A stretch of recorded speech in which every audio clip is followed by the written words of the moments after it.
Welcome to the SVG-TV news for Friday, June 5th. I am Khalil Kato with the details. Leader of the opposition New Democratic Party, NDP, Dr. Godwin Friday, maintains that the people are the greatest assets and resources of SVG and that they need to be taken care of if real development is to be achieved. Speaking at his party's first virtual meeting last evening, Dr. Friday restated his position on government addressing the needs of the people by putting the money where the pain is.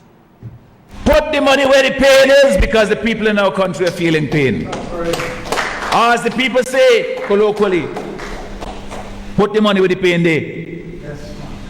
Because our people are feeling the pain. They are suffering through this crisis. And the problem that we have and that they see, and what they complain to me daily, today, I almost missed the ferry because somebody stopped me because this is what she was complaining about. Other people seem to be getting benefit. They give it to who already have. Yes. And those who need it are not getting.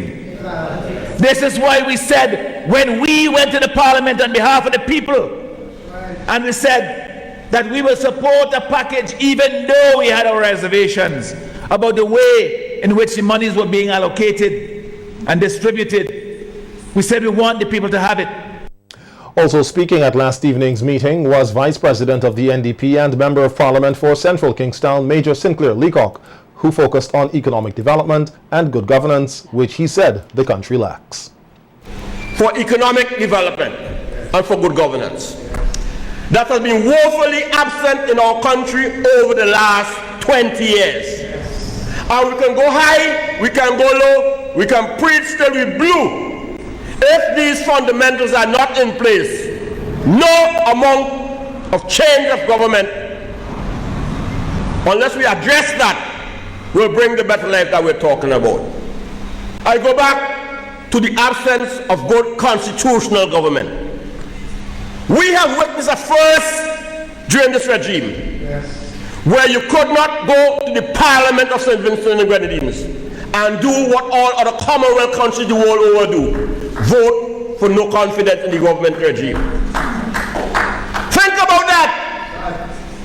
Being a world example where constitutional practices, best practices, are absent.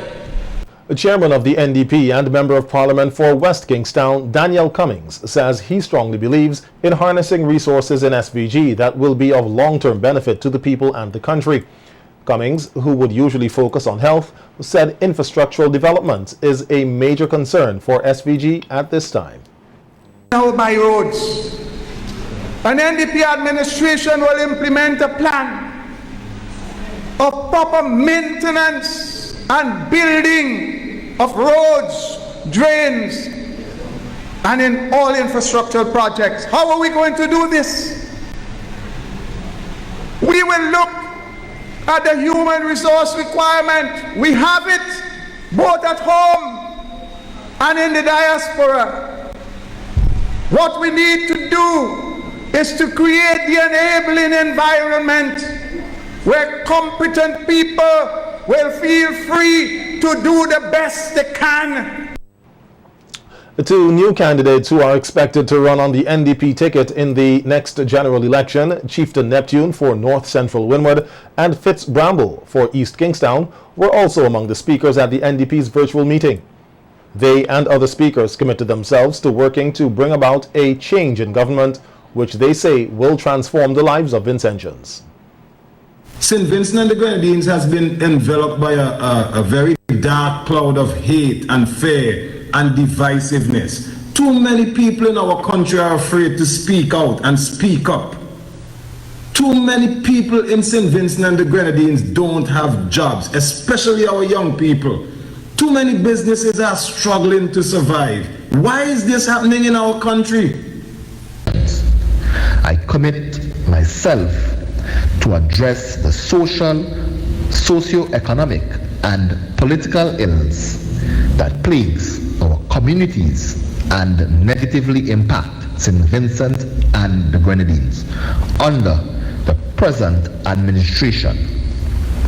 High unemployment rate, especially the youth population, and developing and implementing a new approach to combat crime will be at the top of my list of priorities. You're not going out there and trying to be a social dropout. You are trying your best, yet still you cannot make it in St. Vincent and the Grenadines because there's no jobs. You go to school, you get your subjects, you pass, you do what you're supposed to do. They say education will help you out, yet still our country is failing to provide the mechanisms that are necessary for us to succeed. One of the pain our farmers feel every day. You heard the complaints on the radio.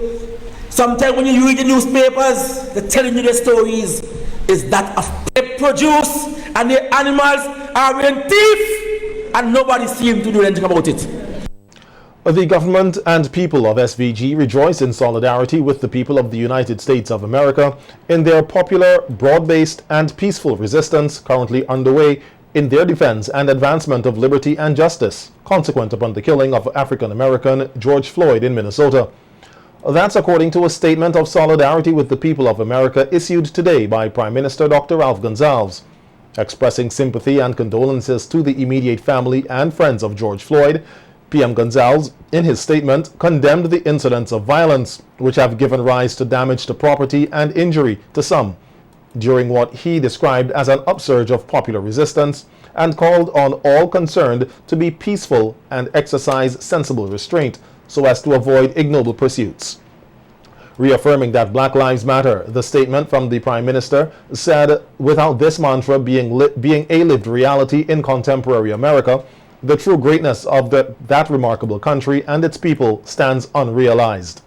He says, as a friend of America, St. Vincent and the Grenadines, with its particular history, is available to render assistance and advice to our American brothers and sisters in their attempts at resolving and healing this troubling area of their civilization's praxis.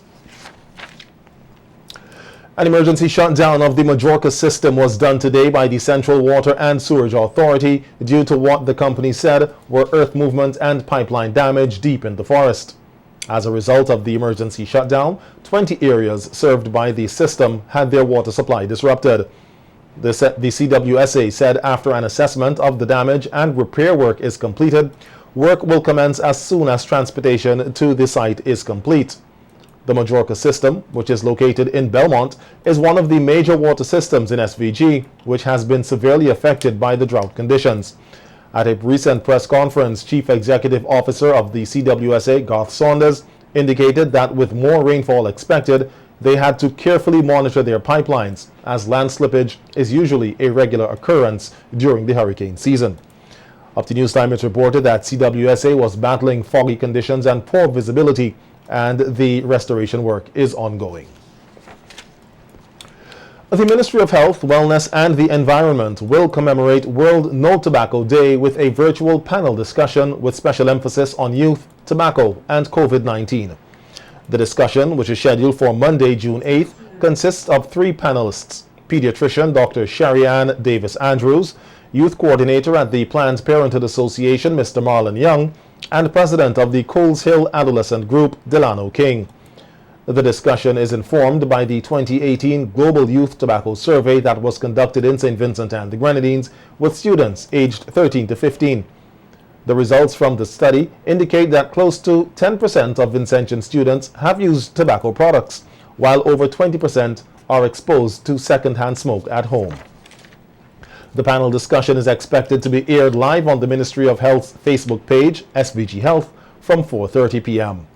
World No Tobacco Day is held on May 31st every year, and all youths are invited to join the discussion and share their views. Over $22,000 raised through a GoFundMe campaign, which started on May 23rd, for 2 of the victims of the Union Island gas station fire, has been donated to their families. The fundraising campaign was to assist 12-year-old Lindani Neverson and 17-year-old Zara Alexander, who sustained 2nd and 3rd degree burns in the explosion. Days later, they both died from complications associated with their injuries and will be laid to rest on Sunday. Donors of the fundraising campaign were given the option of asking for a refund or having the money donated to the families of the deceased to assist with expenses. A news release from the organizers of the fundraising campaign says while some persons sought and gained a refund, many others opted to donate the money to the families. The organizers say today $22,402.46 was divided equally between the families of Zara and Lindani and wired to their accounts, with the recommendation that a Zara Lindani emergency fund be set up permanently to aid other persons in need of medical assistance on the island. A two-bedroom house in Stubs belonging to Phyllis Aberdeen was completely destroyed by fire around 5:30 p.m. yesterday. Aberdeen, who has other houses next door, says she was not at home at the time and that she is thankful that none of her family members were injured in the fire. Well, last night I can't say much about the fire. I was at the doctor appointment with my daughter at Water Authority there when I got a phone call that one of my houses on fire.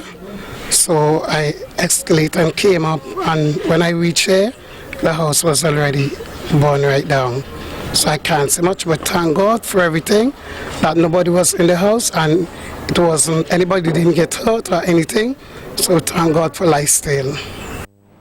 Aberdeen said that her neighbors and the fire attendants were very helpful but were unable to control the fire, which completely destroyed the house and its contents. Yes, please. And the neighbors were very helpful. Mrs. Jack, Mrs. Benjamin, Mad, Mark, everybody in the community support me a lot. Train Water tried to get the fire control, but it was too much fire. They couldn't get it controlled. And I thanks everyone. What about the fire truck? It came. Yeah, the fire truck came. Yeah, it came. When it, Well, they've been done born now. It done born already. Done born, but they were here. Thanks to everyone. Most of the items in the house belongs to Aberdeen's son, Conan Morgan, and his girlfriend. Morgan said that he is very sad about what transpired and that any help will be greatly appreciated. Well, I feel so sad right now, deeply inside. I just feel like I lost everything because, you know, when I came, I just made the house in fire. Can't do nothing more than just watch, you know. I go buy pipe for a bucket and try, you know, full it up and try out the fire, but it doesn't make no sense. So I just feel really sad right now. Just wish me could just, you know, give back everything, you know, so I could just smile a little still, you know, feel good again. Hopefully, I hope they'll look into it and try to help us out, hopefully, you know. Morgan thanked Area Representative Frederick Stevenson for lending support to the family. And there was a huge bushfire last evening in the Argyle area, which brings the total number of bushfires for the first half of this year to 106. Superintendent of Police Joel James told SVG-TV News via telephone that the fire last evening was one of the largest bushfires recorded for the year thus far. The head of the fire department said firefighters at the fire department in Argyle responded to the fire and were able to contain certain parts after 2 hours. Who set this area, this bushfire, we do not know. What I can tell you though, it started on the northeastern side of Argyle in the vicinity of the runway, and because of the wind direction it came around the rocks and ignited the dry area just behind where we have these abandoned houses. My fire trucks at the international airport, as we all know, are very huge trucks, and they could not have traversed the entire area. Superintendent James said that the houses that were seen close by the fire in videos and pictures circulating on social media were very far away and therefore were not at risk. It was not threatening those houses that you may have seen by way of video or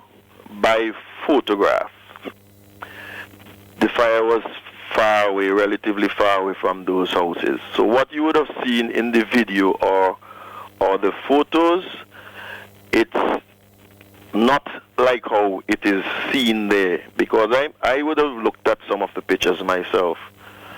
So what we would have done, we would have monitored that fire until it was burnt out.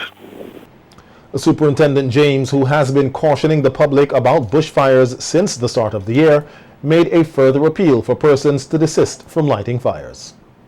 I am appealing to Vincentians. Avoid setting fires at this time.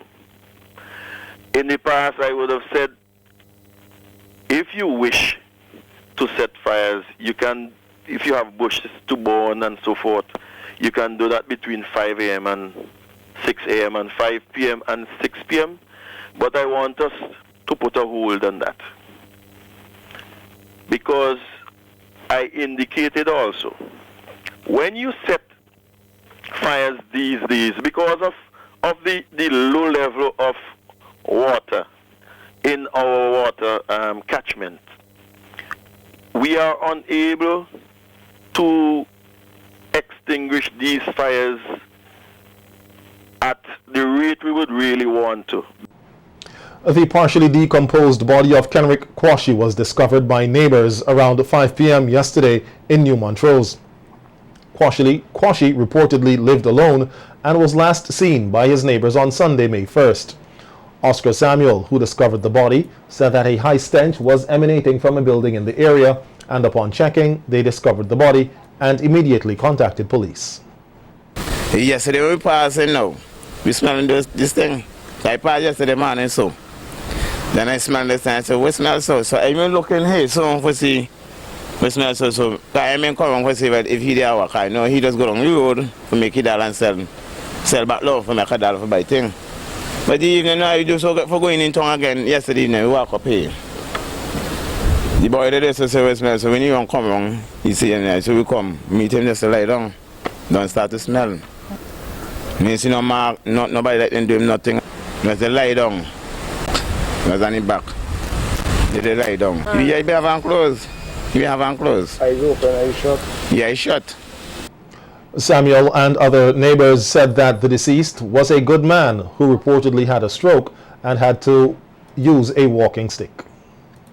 Like you walk. He catch a stroke, so he walk with a stick. So he don't walk. He pick up back long, go sell for just make something to eat. Old boy, nobody, he don't trouble nobody don't interfere with him or nothing. So he just they chop up his wood all up, he just sit down, I could stop from my home, and I saw him up here. But I here now, I see him again for the rest of the week come down, so. I said he was living right this, so. And since his brother died, being a shoot this, so. He never come back up, because he never was living here at the time. So he never come back up. He ended up and he moved on there and he came here.